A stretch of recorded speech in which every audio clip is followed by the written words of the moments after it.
കാക്കുമവൻ, നിന്നെ വഴിയിൽ അവൻ കൈവെടിയുമോ? നിനക്കാശ്രയം ഇല്ലാതാകുമോ? നിന്നെ വഴിയിൽ അവൻ കൈവെടിയുമോ? നിനക്കാശ്രയം ഇല്ലാതാകുമോ?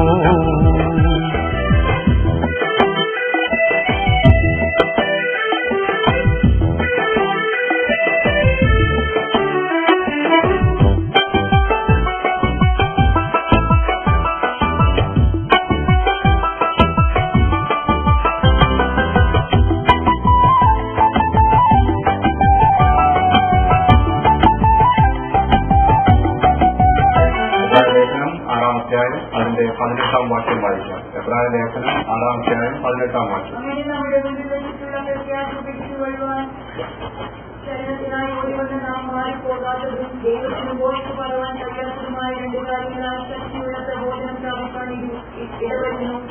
ശരണത്തിനായി ഓടി വന്ന നാം, പഴയ നിയമ വിശുദ്ധന്മാർ അല്ലെങ്കിൽ പഴയ നിയമ സഭ, അവര് ഏതെങ്കിലും അബദ്ധവശാൽ കൊലപാതകയായി തീരുകയോ ഏതെങ്കിലും അതിക്രമത്തിന് വിധേയരായാൽ അവരോടിപ്പോയി രക്ഷ പ്രാപിക്കുവാൻ സങ്കേത നഗരങ്ങൾ രൂപീകരിക്കപ്പെട്ടിരുന്നു എന്ന് കഴിഞ്ഞ ദിവസങ്ങളിൽ നമ്മൾ ചിന്തിക്കുവാനിടയായി തീർന്നു. അങ്ങനെ സങ്കേത നഗരത്തിലേക്ക് ശരണത്തിനായി ഓടിപ്പോവുക എന്നുള്ള ആ വേദപുസ്തക സങ്കല്പം യഹൂദ ക്രിസ്ത്യാനികൾക്ക് മനസ്സിലാകുവാൻ എളുപ്പമുള്ള കാര്യമാകയാൽ എബ്രായ ലേഖനം എഴുതുമ്പോൾ അതിന്റെ രചയിതാവ് അവരെ ആ കാര്യം ഓർമ്മിപ്പിച്ചുണർത്തുകയാണ്. തങ്ങൾക്ക് മനസ്സിലാകുന്ന ഒരു സംഭവവുമായി അതിനെ ബന്ധിപ്പിക്കുമ്പോൾ പുതിയ നിയമത്തിലേക്ക് കടന്നു വരുമ്പോൾ ക്രിസ്തു എങ്ങനെ നമ്മുടെ സങ്കേത നഗരമായിരിക്കുന്നുവെന്ന് അവരെ ബോധ്യപ്പെടുത്തുവാൻ, പിൽക്കാലത്ത് നമ്മളെ ബോധ്യപ്പെടുത്തുവാൻ അത് രേഖപ്പെടുത്തിയിരിക്കുകയാണ്. കീടങ്ങളായ സങ്കേത നഗരങ്ങൾ 6 സങ്കേത നഗരങ്ങളാണുള്ളത്. അതില് ജെക്കേലിനെ കുറിച്ച്, ഹെബ്രോനെ കുറിച്ച്, അതുപോലെ തന്നെ കേദേശ് 2-3 സങ്കേത നഗരങ്ങളെ കുറിച്ച് നമ്മൾ ചിന്തിക്കുവാൻ ഇടയായി തീർന്നു. ഇന്ന് പകൽ വേറെ ഒരു സങ്കേത നഗരത്തെ കുറിച്ച് യോശുവയുടെ പുസ്തകം 20-ാം അധ്യായം അതിന്റെ 7-8 വാക്യങ്ങൾ വായിക്കുമ്പോൾ സങ്കേത നഗരങ്ങളുടെ പേരുകൾ അവിടെ പരാമർശിച്ചിട്ടുണ്ട്. എന്ന പകൽക്കാലം നമുക്ക് ഒരു പ്രത്യേക ഭാഗം ചിന്തിക്കാം.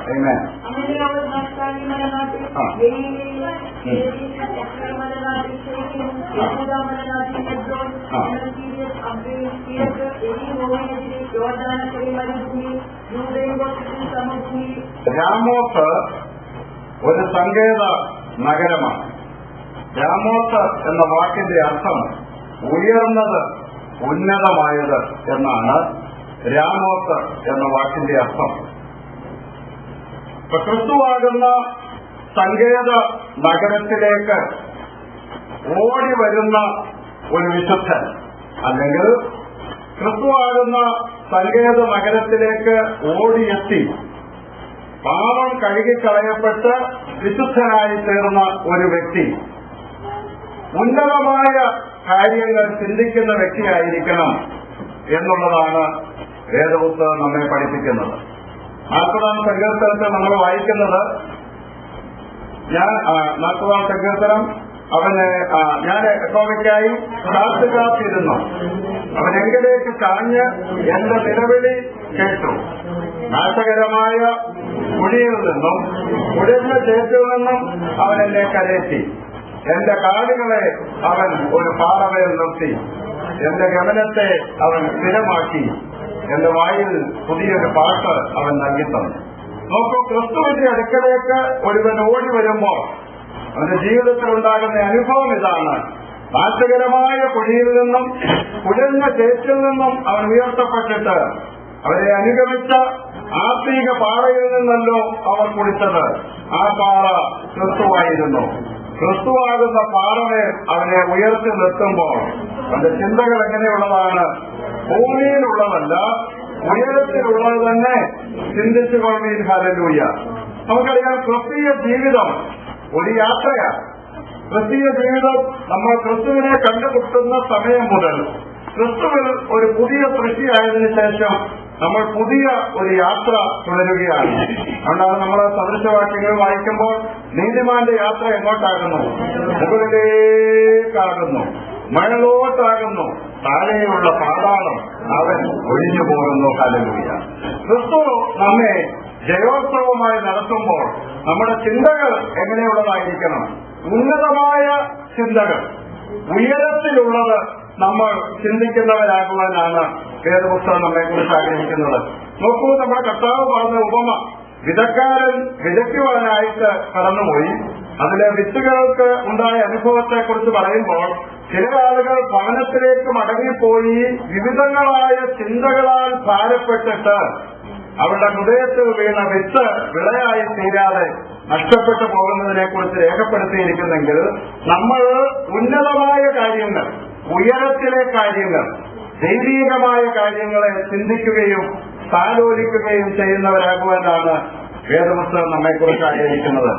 ഒന്ന് വായിച്ച കൊലോസ്യ ലേഖനം 3-ാം അധ്യായം അതിന്റെ 1-2 വാക്യങ്ങളൊന്ന് വായിച്ചാൽ, ആകയാൽ നിങ്ങൾ ക്രിസ്തുവിനോടുകൂടെ ഉയർത്തെഴുന്നേറ്റിരിക്കുന്നു എങ്കിൽ ക്രിസ്തു ദൈവത്തിന്റെ വലത്തുഭാഗത്ത് ഇരിക്കുന്നിടമായ ഉയരത്തിലുള്ളത് അന്വേഷിപ്പിൻ. അടുത്ത വാക്യം, ഭൂമിയിലുള്ളതല്ല.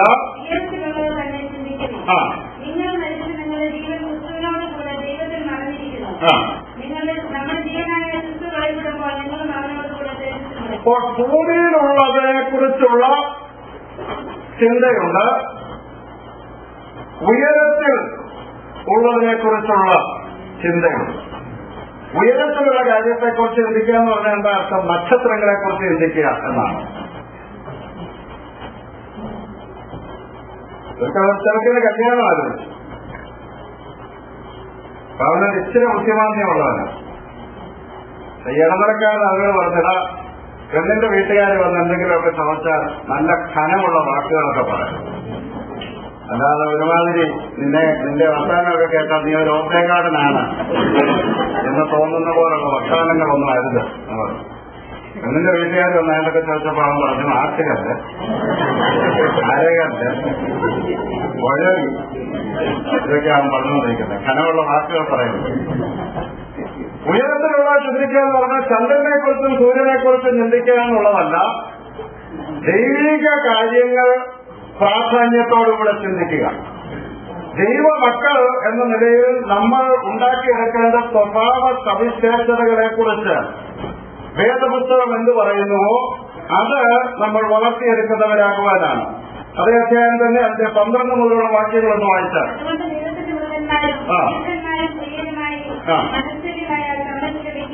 നോക്കൂ, ഉയരത്തിലുള്ള കാര്യങ്ങൾ ചിന്തിക്കുക എന്ന് പറഞ്ഞാൽ നമ്മുടെ ആത്മീക ജീവിതത്തിൽ ഉണ്ടാകുവാൻ കർത്താവ് ആഗ്രഹിക്കുന്ന സ്വഭാവങ്ങൾ എന്തൊക്കെയാണത്? വിശുദ്ധരും പ്രിയരുമായി, വൃതന്മാരും വിശുദ്ധരും പ്രിയരുമായി മനസ്സലിവ്, ദയ, താഴ്മ, സൗമ്യത, ദീർഘക്ഷമ എന്നിവ ധരിച്ചുകൊണ്ട് അന്യോന്യം പൊറുക്കുകയും. ഉയരത്തിലുള്ള കാര്യങ്ങൾ ചിന്തിക്കുക എന്ന് പറഞ്ഞാൽ ലോകത്തിന്റെ ചിന്തകൾ, ജഡത്തിന്റെ ചിന്തകൾ, ധനത്തിന്റെ ചിന്തകൾ, ഭാവിയെക്കുറിച്ചുള്ള ചിന്തകൾ, ഇങ്ങനെയുള്ള ചിന്തകളൊക്കെ മനുഷ്യരെന്നുള്ള നിലയിൽ നമുക്കുണ്ടാകത്തില്ല എന്നുള്ളതല്ല അതിനകത്തെ പ്രതിപാദ്യ വിഷയം. ഏതിനെയാണ് നമ്മൾ താലോലിക്കുന്നതെന്നുള്ളതാണ്. അതിന്റെ അടുത്ത വാക്യം കൊണ്ട് വായിച്ചാട്ട്,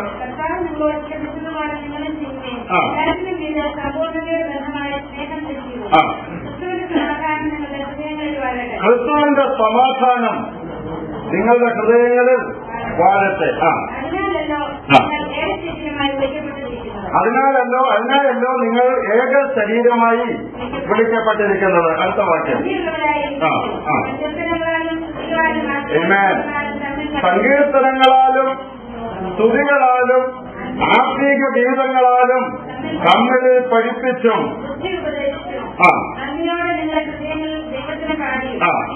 ഇങ്ങനെ ക്രിസ്തുവിന്റെ വചനം ഐശ്വര്യമായി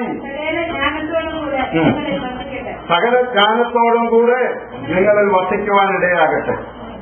ആരാധനയ്ക്ക് കടന്നു വന്നാൽ പോലും നമ്മുടെ ചിന്തകൾ സമ്പൂർണമായി നമുക്ക് ദൈവസന്നിധിയിൽ സമർപ്പിക്കുവാൻ കഴിയാതെ വരുന്നു. ആരാധനയ്ക്ക് വേണ്ടി നമ്മൾ ദൈവസന്നിധിയിൽ ചെലവഴിക്കുന്നത് അങ്ങേയറ്റം 2.5 മണിക്കൂർ അല്ലെ 3 മണിക്കൂർ. ഈ സമയങ്ങൾ പോലും നമ്മുടെ ചിന്തകളെ നിയന്ത്രിക്കുവാൻ നമുക്ക് കഴിയുന്നില്ല. ജോലിസ്ഥലത്തെ ചിന്തകൾ, മക്കളെക്കുറിച്ചുള്ള ചിന്തകൾ, ആരെക്കുറിച്ചെങ്കിലും നമുക്ക് അഭിപ്രായ വ്യത്യാസങ്ങളുണ്ടെങ്കിൽ അവർ പറഞ്ഞ വാക്കുകളെക്കുറിച്ചുള്ള ചിന്തകൾ, അപ്പോൾ ക്രിസ്തുവിന്റെ അടുക്കലേക്ക് കടന്നു വന്ന വ്യക്തിയുടെ ചിന്തകൾ ഉയരത്തിലുള്ളത് ആയിരിക്കണം എന്ന് പറഞ്ഞാൽ എന്താണ് അതിന്റെ അർത്ഥം? 12 കാര്യങ്ങൾ കൂടെ നമുക്ക് ചിന്തിക്കാം. മത്തായി സുവിശേഷം 17-4 എന്ന് വായിച്ചാൽ നമ്മുടെ ക്രിസ്തുവിനോടുള്ള ബന്ധത്തിൽ എപ്പോൾ അവൻ ഉയർന്ന സ്ഥലത്തേക്ക് കടന്നു പോയിട്ടുണ്ടോ ആ സമയത്തെല്ലാം അവൻ എന്താണ് ചെയ്തത് എന്ന് നമുക്ക് മനസ്സിലാക്കുവാനായിട്ട് കഴിയും. അവനായ കർത്താവ് യാക്കോബിനെയും യോഹന്നാനെയും പത്രോസിനെയും കൂട്ടിക്കൊണ്ട് താബോർ മലയിലേക്ക് കടന്നുപോയ കാര്യമാണ് നമുക്കവിടെ വായിക്കുവാനായിട്ട് കഴിഞ്ഞത്. അപ്പോൾ അവിടെ കർത്താവ് അവിടേക്ക് ചെന്നു, താൻ രൂപാന്തരപ്പെടുവാൻ ഇടയായി തീർന്നു. മോശയും ഏലിയാവും അവിടെ പ്രത്യക്ഷനാകുവാൻ ഇടയായി തീർന്നു.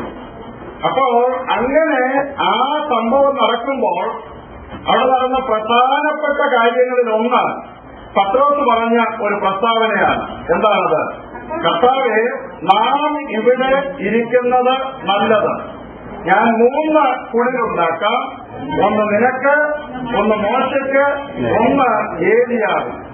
ഒരാൾ ഉയരത്തിലായിരിക്കുമ്പോൾ സംഭവിക്കുന്ന ഏറ്റവും വലിയ കാര്യങ്ങളിൽ ഒന്ന് അവന്റെ പ്രയോറിറ്റി മാറ്റപ്പെടുന്നു എന്നുള്ളതാണ്. സ്വന്തം കാര്യം മറക്കുന്നു എന്നുള്ളൊരു കാര്യം അവിടെയുണ്ട്. എന്നാൽ അതുപോലെ തന്നെ പ്രധാനമാണ് ഇപ്പോൾ അവന്റെ പ്രയോറിറ്റി മാറി. ഞാൻ ചോദിക്കട്ടെ, യേശു 5 അപ്പം കൊണ്ട് 5000 പേരെ പുരുഷന്മാരെ മാത്രം പോഷിപ്പിച്ചു. പിന്നീട് 4000 പേരെ പോഷിപ്പിച്ച കാര്യങ്ങളുണ്ട്. യേശു കുരുടരെ സൗഖ്യമാക്കി, കുഷ്ഠരോഗികളെ സൗഖ്യമാക്കി, യേശു ക്രിസ്തു മരിച്ചവരെ ഉയർപ്പിച്ചു. ഈ സന്ദർഭങ്ങളിൽ ഒന്നും പത്രോസ് പറഞ്ഞില്ല നാം ഇവിടെ ഇരിക്കുന്നത് നല്ലതെന്ന്. എന്നാൽ യേശുവുമായി ഉന്നതമായ ഒരു സ്ഥലത്തേക്ക് അവൻ കടന്നുപോയപ്പോൾ അവന്റെ ചിന്താഗതിക്ക് വ്യത്യാസമുണ്ടായിട്ട് അവൻ പറയുന്നത് എന്താണെന്നറിയാമോ? കർത്താവേ, നാം ഇവിടെ ഇരിക്കുന്നത് നല്ലത്. ഹല്ലേലൂയ. നമ്മുടെ കർത്താവ് മലമുകളിലേക്ക് കയറിപ്പോയതെല്ലാം പ്രാർത്ഥിക്കുന്നതിന് വേണ്ടിയാണ്. എപ്പോൾ ഒരു ദൈവ പൈതൽ ലോകത്തിന്റെ ചിന്ത വിട്ട്, ലോകത്തെക്കുറിച്ചുള്ള താല്പര്യവും ലോകത്തിന്റെ സ്വാധീനവും വിട്ട് ഉന്നതമായ പ്രാർത്ഥനയുടെ അനുഭവത്തിലേക്ക് കരേറിപ്പോകുമോ അവന്റെ ചിന്താഗതികൾക്ക് വ്യത്യാസമുണ്ടാകും, അവന്റെ താല്പര്യങ്ങൾക്ക് വ്യത്യാസമുണ്ടാകും, അവന്റെ പ്രയോറിറ്റിക്ക് വ്യത്യാസമുണ്ടാകുവാനിടയായിത്തീരും. നമ്മൾ ദൈവിക കാര്യങ്ങളെ താലോലിക്കുന്നവരാകുവാനാണ് കർത്താവ് നമ്മെക്കുറിച്ച് ആഗ്രഹിക്കുന്നത്. ധനവാനായ മനുഷ്യനെ കുറിച്ച് വേദപുസ്തകം പറയുന്നത് ഈ ദൈവിക കാര്യങ്ങളിൽ സമ്പന്നനാകേണ്ടതായിത്തീരുന്നു. അപ്പൊ നമുക്ക് ദൈവിക കാര്യങ്ങളിൽ സമ്പന്നനും ദരിദ്രനുമായിരിക്കുവാൻ കഴിയും. നമ്മൾ ദൈവിക കാര്യങ്ങളിൽ ദരിദ്രരായി തീരുവാനല്ല കർത്താവ് നമ്മളെക്കുറിച്ച് ആഗ്രഹിക്കുന്നത്, സമ്പന്നരായി തീരുവാനാണ്. ഈ ആഫ്രിക്കയിലെ ഒരു ആദിവാസി സമൂഹത്തിൽ അവർക്കൊരു പാരമ്പര്യമുണ്ട് എന്നാണ് പറയുന്നത്. ആ പാരമ്പര്യം നല്ല ശീലങ്ങൾ കുഞ്ഞുങ്ങളിലേക്ക് വളർത്തുന്നതിന് വേണ്ടി അവരുടെ വല്യപ്പച്ചന്മാർ അവർക്ക് പറഞ്ഞു കൊടുക്കുന്ന ഒരു ചെറിയ കഥയാണത്. അത് അവരുടെ ജീവിതത്തിൽ നന്മയെ വളർത്തുന്നതിന് വേണ്ടി അവർ ചെയ്യുന്നതാണ്. ആ ഗ്രൂപ്പിന്റെ പേര് നെവാജോ എന്ന് പറയുന്ന ഒരു ആദിവാസി ഗ്രൂപ്പാണ്. അതിലെ ഒരു അപ്പച്ചൻ അവരുടെ കൊച്ചുമക്കൾക്കാർക്കെങ്കിലും പ്രായമായി വരുമ്പോൾ അവരെ വിളിച്ചു നിർത്തിയിട്ട് അവരോട് പറയുന്ന ഒരു കാര്യമുണ്ട്. എന്റെ ഹൃദയത്തിൽ 2 കുറുക്കന്മാർ വളരുന്നതായി എനിക്ക് തോന്നുന്നു. ഈ 2 കുറുക്കന്മാർ തമ്മിൽ എല്ലായ്പ്പോഴും ഒരു യുദ്ധം നടക്കുന്നതായിട്ടും എനിക്ക് തോന്നുന്നു. ഒരു കുറുക്കൻ നല്ല കാര്യങ്ങൾക്ക് വേണ്ടി നിൽക്കുന്ന കുറുക്കനാണ്, മറ്റേ കുറുക്കൻ ചീത്തയായ കാര്യങ്ങൾക്ക് വേണ്ടി നിൽക്കുന്നു.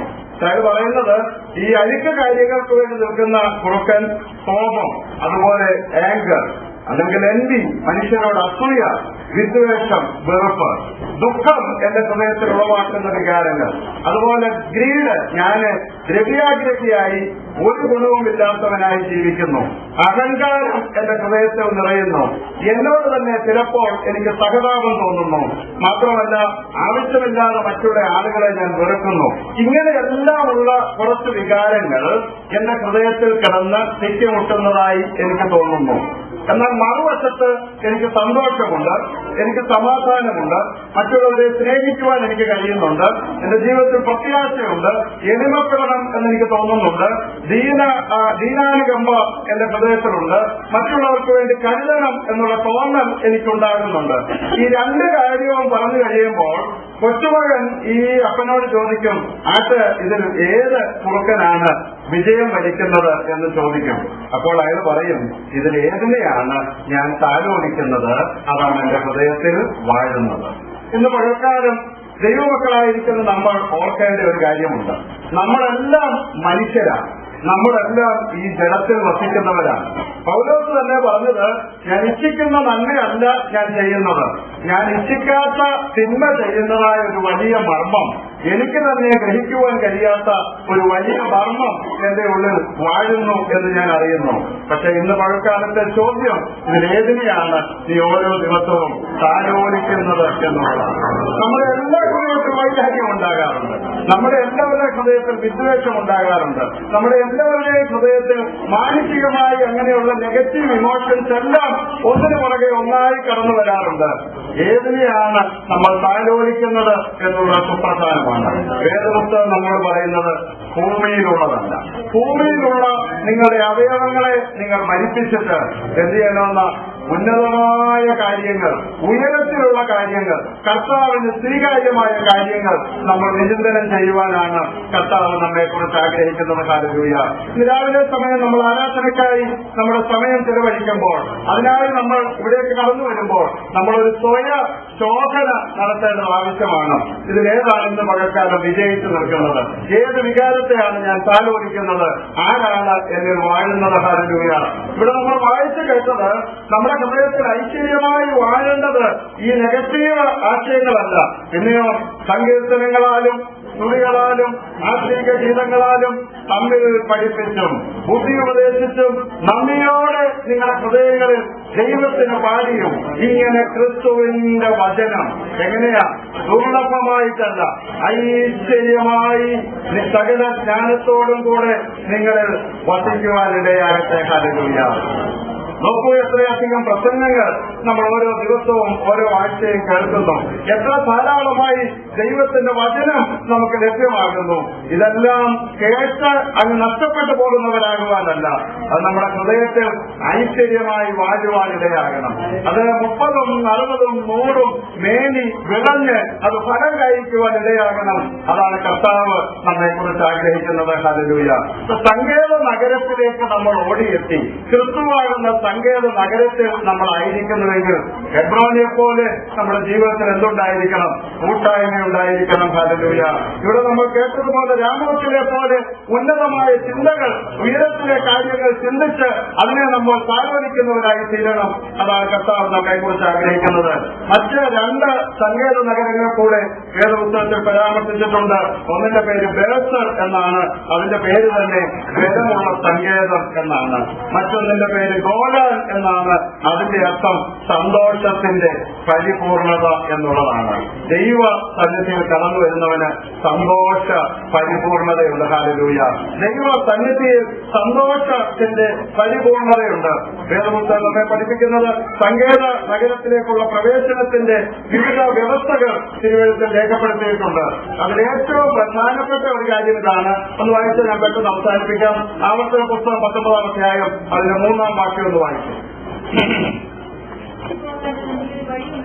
ആരെങ്കിലും കുല ചെയ്തു പോയാൽ അവിടെ ഓടി പോകേണ്ടതിന് നീ ഒരു വഴി ഉണ്ടാക്കണം. സങ്കേത നഗരത്തെ കുറിച്ച് പഠിക്കുമ്പോൾ നമുക്ക് മനസ്സിലാക്കുവാൻ കഴിയുന്ന അതിപ്രധാനമായ കാര്യങ്ങളിലൊന്ന്, അവിടേക്ക് ഒരുവൻ ഓടിപ്പോകുവാൻ വഴി സുഗമമാണ്. ഹല്ലേലൂയ. പുതിയ നിയമത്തിലേക്ക് വരുമ്പോൾ നമുക്കറിയാം, നമ്മുടെ വാഴ്ത്തപ്പെട്ടവനായ കർത്താവ് വിളിച്ചു പറഞ്ഞു, ഞാൻ തന്നെ വഴിയും സത്യവും ജീവനുമാകുന്നു. ഹല്ലേലൂയ. എന്നിൽ കൂടെ അല്ലാതെ ആരും പിതാവിന്റെ സന്നിധിയിൽ എത്തുന്നില്ല. ഇന്ന് മഴക്കാലം നമ്മൾ ദൈവസന്നിധിയിൽ കടന്നു വരുമ്പോൾ നമുക്ക് ഉത്തമമായ ബോധ്യമുണ്ട്, നമ്മുടെ കർത്താവ് തന്നിലേക്ക് ഒരു വഴി തുറന്നിട്ടുണ്ട്. ഹല്ലേലൂയ.